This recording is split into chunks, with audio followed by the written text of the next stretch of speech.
एक cricket match, लेकिन नतीजा सिर्फ मैदान तक सीमित नहीं रहा। भारत ने पाकिस्तान को हराया, लेकिन जीत के बाद खिलाड़ियों ने हाथ मिलाने से इनकार कर दिया।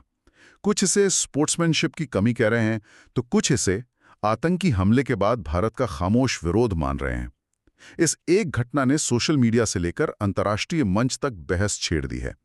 नमस्कार दोस्तों, आप सुन रहे हैं यूपीएससी सिविल 360, जहां आप बिना स्क्रीन देखे सिर्फ सुनकर रह सकते हैं 24/7 अपडेटेड, बिल्कुल यूपीएससी इनसाइट्स के साथ। आज हम हाल ही में हुए India Pakistan Asia cup match और उसके बाद जो कुछ हुआ उस पर एक गहरी नजर डालेंगे। हमारे पास इस पर काफ़ी डिटेल रिपोर्ट्स और एनालिसिस मौजूद हैं। हमारा मकसद है इस पूरी घटना को मल्टीपल एंगल से समझना, खेल, राजनीति, कूटनीति, राष्ट्रीय भावना और हाँ, यूपीएससी के पर्सपेक्टिव से इसके मायने क्या हैं। चलिए इस मामले को परत दर परत समझते हैं। सबसे पहले हुआ क्या था मैदान पर। दुबई में एशिया कप 2025 का मैच था, इंडिया वर्सेस पाकिस्तान।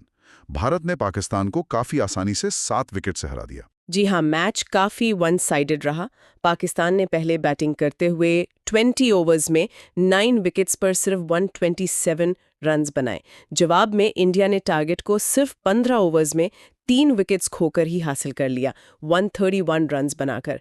इंडिया के T20 कैप्टन सूर्य कुमार यादव ने विनिंग 6 लगाया। परफॉर्मेंस तो दमदार थी, इसमें कोई शक नहीं। बिल्कुल, जीत तो कन्विंसिंग थी, लेकिन मैच का नतीजा वो जैसे पीछे छूट गया और फोकस शिफ्ट हो गया मैच के बाद हुई घटना पर।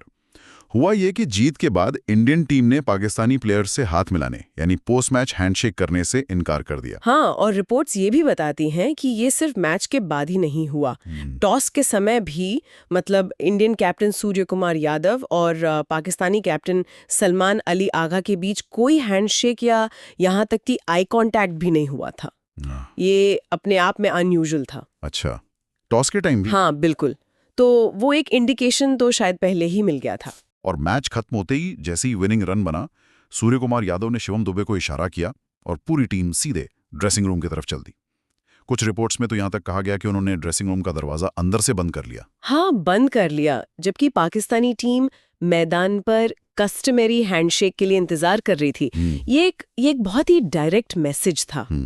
इस पर पाकिस्तान की तरफ से रिएक्शन काफी तेज और प्रेडिक्टेबल था। बिल्कुल, पाकिस्तानी कैप्टन सलमान अली आगा ने विरोध जताते हुए पोस्ट मैच प्रेजेंटेशन सेरेमनी का बहिष्कार कर दिया। वो उसमें शामिल ही नहीं हुए। अच्छा। और उनके कोच माइक हैसन, जो न्यूजीलैंड के पूर्व कोच भी रह चुके हैं, उनका स्टेटमेंट आया। हाँ, उनका स्टेटमेंट था कि पाकिस्तानी टीम हैंडशेक के लिए तैयार थी, लेकिन इंडियन टीम मैदान से चली गई।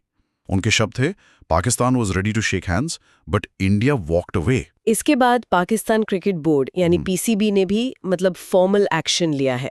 जी, उन्होंने इंडिया के इस बर्ताव के खिलाफ इंटरनेशनल क्रिकेट काउंसिल यानी आईसीसी में ऑफिशियल कंप्लेंट दर्ज करवाई है। और पाकिस्तान में आम लोगों और खासकर फॉर्मर क्रिकेटर्स जैसे शोएब अख्तर ने इसे डिलिबरेट ह्यूमिलिएशन यानी जानबूझकर किया गया अपमान बताया और काफी गुस्सा जाहिर किया है। दूसरी तरफ इंडिया का स्टैंड क्या रहा? कैप्टन सूर्य कुमार यादव का एक बयान सामने आया जिसमें उन्होंने कहा, a few things in life are ahead of sportsmanship, यानी जीवन में कुछ चीजें खेल भावना से भी बढ़कर होती हैं। उनका इशारा साफ तौर पर हाल की घटनाओं की तरफ था। बिल्कुल, उन्होंने इस जीत को इंडियन आर्म्ड फोर्सेस को डेडिकेट किया और अप्रैल 2025 में हुए पहलगाम आतंकी हमले के पीड़ितों के प्रति सॉलिडारिटी यानी एकजुटता व्यक्त की। उन्होंने ये भी स्पष्ट किया कि हैंडशेक न करने का फैसला किसी एक खिलाड़ी का नहीं, बल्कि पूरी टीम का कलेक्टिव स्टेटमेंट था, एक सामूहिक निर्णय। इंटरेस्टिंगली, कुछ रिपोर्ट्स में यह भी स्पेक्युलेट किया गया है कि यह फैसला शायद board of control for cricket in India या भारत सरकार के लेवल पे लिया गया हो। हाँ, या कम से कम वहां से इसके लिए निर्देश आए हों। हालांकि इसकी कोई ऑफिशियल कन्फर्मेशन नहीं है, ये स्पेक्युलेशन है। भारत के अंदर इस पर रिएक्शन काफी मिक्स्ड रहा है ना? हाँ बिल्कुल, एक बड़ा वर्ग इसे देशभक्ति से प्रेरित और बिल्कुल सही कदम मान रहा है, खासकर पहलगाम हमले और लगातार हो रही आतंकी घटनाओं के बैकग्राउंड में। उनका मानना है कि ऐसे माहौल में सामान्य खेल संबंध मुमकिन नहीं है। वहीं दूसरी ओर क्रिटिक्स भी हैं जो इसे खेल में राजनीति घुसाने का आरोप लगा रहे हैं। उनका कहना है कि स्पोर्ट्स को पॉलिटिक्स से दूर रखना चाहिए और मैदान पर स्पोर्ट्समैनशिप दिखानी चाहिए थी। हाँ, और ये भी याद रखना जरूरी है कि मैच से पहले सोशल मीडिया पर #बाइकॉट एशिया कप जैसा ट्रेंड भी चल रहा था। अच्छा, हाँ वो भी था, जिसमें कुछ लोग सरकार को क्रिटिसाइज कर रहे थे कि पाकिस्तान के साथ मैच खेला ही क्यों जा रहा है। एग्जैक्टली। तो ये पूरा मामला काफी कॉम्प्लेक्स है। इस पूरी घटना को समझने के लिए इसका कॉन्टेक्स्ट समझना बहुत जरूरी है। हम इसे आइसोलेशन में नहीं देख सकते। If we connect this to the bigger picture, हाल के महीनों में भारत पाकिस्तान संबंधों में तनाव काफी बड़ा है।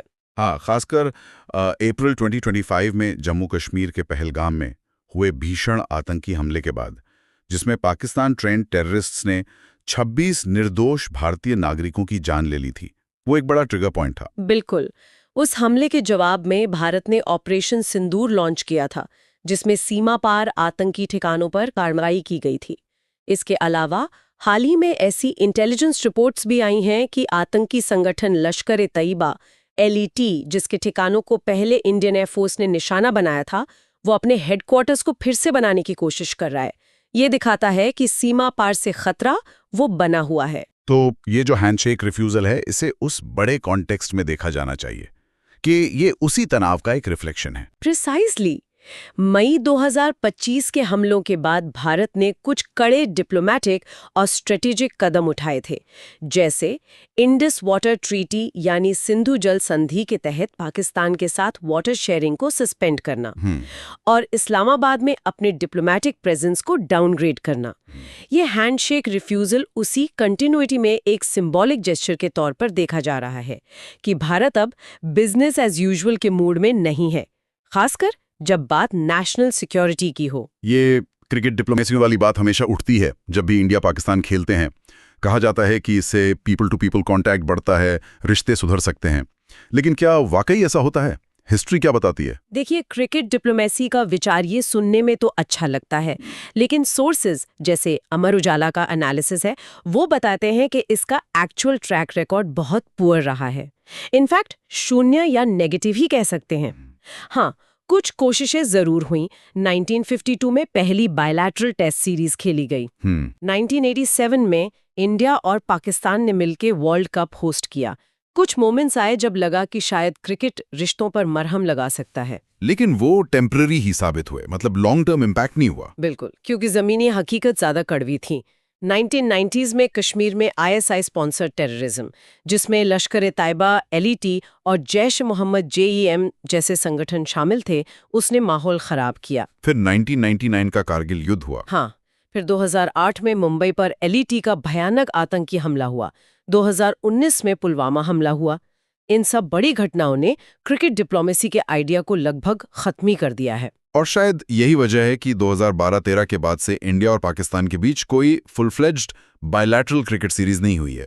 हम सिर्फ ICC टूर्नामेंट्स या एशिया कप जैसे मल्टीनेशन इवेंट्स में ही खेलते हैं। एग्जैक्टली। और अब सवाल उठ रहा है कि क्या इन मल्टीनेशन इवेंट्स में भी खेलना जारी रखना चाहिए? यहाँ स्पोर्ट्स बॉयकॉट यानी खेल बहिष्कार का कॉन्सेप्ट सामने आता है। इसका भी अपना एक इतिहास और एक तर्क है। जैसे इसके कुछ एग्जाम्पल्स हैं? हाँ, बिल्कुल। जैसे अपार्थाइड रिजीम के दौरान साउथ अफ्रीका का इंटरनेशनल स्पोर्ट्स से बॉयकॉट किया गया था। वो काफी लंबा और प्रभावी बॉयकॉट था। हाल का उदाहरण देखें तो रशिया यूक्रेन युद्ध के बाद इंटरनेशनल ओलंपिक कमेटी IOC ने रशिया और बेलारूस के एथलीट्स पर कई तरह के रिस्ट्रिक्शंस लगाए हैं। ये दिखाता है कि जब human rights violations, international law का उल्लंघन या स्टेट स्पॉन्सर्ड टेररिज्म जैसे गंभीर मुद्दे हों, तो स्पोर्ट्स बॉयकॉट को एक legitimate political and ethical tool माना जाता है। ये एक तरह से इंटरनेशनल कम्युनिटी का मैसेज होता है कि ऐसे एक्शंस एक्सेप्टेबल नहीं हैं। लेकिन क्या इस हैंडशेक रिफ्यूजल पर ICC भारत के खिलाफ कोई एक्शन ले सकता है? क्या उनके रूल्स में हैंडशेक मैंडेटरी है?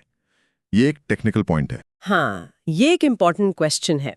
ICC के कोड ऑफ कंडक्ट में स्पिरिट ऑफ क्रिकेट और स्पोर्ट्समैनशिप की बात जरूर कही गई है, लेकिन कहीं भी एक्सप्लिसिटली ये नहीं लिखा है कि पोस्ट मैच हैंडशेक करना मैंडेटरी यानी अनिवार्य है। कैसा? हाँ, अच्छा। जैसा कि एक सोर्स पॉइंट आउट करता है, भारत ने मैच के दौरान खेल के नियमों का उल्लंघन नहीं किया, न ही कोई अनस्पोर्ट्समैन लाइक कंडक्ट दिखाया। On the field during play. अच्छा, तो इसलिए इमीडिएट सैंक्शंस या पेनल्टीज की संभावना कम लगती है, खासकर आईसीसी में भारत के सिग्निफिकेंट फाइनेंशियल और एडमिनिस्ट्रेटिव इन्फ्लुएंस को देखते हुए। एक्शन होगा या नहीं, ये इस पर डिपेंड करेगा कि आईसीसी और इवेंट ऑर्गेनाइजर्स पाकिस्तान की कंप्लेंट को कितना सीरियसली लेते हैं और कैसे हैंडल करते हैं। चलिए अब इस मामले के इकोनॉमिक डायमेंशन पर आते हैं, जो यूपीएससी पर्सपेक्टिव से भी काफी रेलेवेंट है। इंडिया पाकिस्तान मैच कमर्शियली बहुत लुक्रेटिव होते हैं। Huge viewership, massive advertising revenue, ये तो हम सब जानते हैं। इसमें कोई दो राय नहीं, इंडिया पाकिस्तान मैच क्रिकेट की दुनिया का सबसे बड़ा कमर्शियल अट्रैक्शन है। ग्लोबली क्रिकेट से जो रेवेन्यू जनरेट होता है, उसका एक बहुत बड़ा हिस्सा करीब 80-90% इंडियन मार्केट से आता है। अब यहाँ एक क्रिटिकल सवाल उठता है, जैसा अमर उजाला के लेख में उठाया गया है, क्या इन मैचों से जो पैसा जनरेट होता है और जिसका एक हिस्सा पीसीबी को भी मिलता है through broadcast rights and participation fees, क्या वो पैसा इनडायरेक्टली पाकिस्तान के एस्टैब्लिशमेंट को सब्सिडाइज करता है? और क्या ये पॉसिबल है कि वो पैसा घूम फिर कर भारत विरोधी गतिविधियों जैसे टेररिज्म को फंड करने में इस्तेमाल हो सकता है? ये तो बहुत बहुत सीरियस इम्प्लीकेशन है। एग्जैक्टली। ये सवाल सीधे नेशनल इंटरेस्ट से जुड़ जाता है। लेख में आर्ग्यूमेंट दिया गया है कि क्या इकोनॉमिक बेनिफिट्स को नेशनल सिक्योरिटी और डिप्लोमेटिक पोजीशन से ऊपर रखा जा सकता है। तर्क ये है कि अगर कोई इकोनॉमिक एक्टिविटी, चाहे वो कितनी भी प्रॉफिटेबल क्यों ना हो, आपकी सिक्योरिटी को अंडरमाइन करती है, तो वो ओवरऑल एक नेट लॉस है, फायदा नहीं। ये बात प्रधानमंत्री के उस बयान से जुड़ती है जो उन्होंने ऑपरेशन सिंदूर के संदर्भ में दिया था। खून और पानी साथ नहीं बह सकते। अभी आर्ग्यूमेंट आ रहा है कि खून और पसीना भी साथ नहीं बह सकता। यानी जब सीमा पर हमारे जवान शहीद हो रहे हों, आतंकी हमले हो रहे हों, तो क्या मैदान पर पसीना बहाकर खेल संबंध बनाए रखना सही है? ये एक नैतिक सवाल भी है। हाँ, ये मोरालिटी यानी नैतिकता का सवाल भी खड़ा करता है। क्या एक ऐसे देश के साथ खेलना नैतिक रूप से सही है जिस पर लगातार स्टेट स्पॉन्सर्ड टेररिज्म को प्रमोट करने के आरोप लगते हैं? क्या ऐसा करना उन आतंकी हमलों के पीड़ितों का अपमान नहीं है?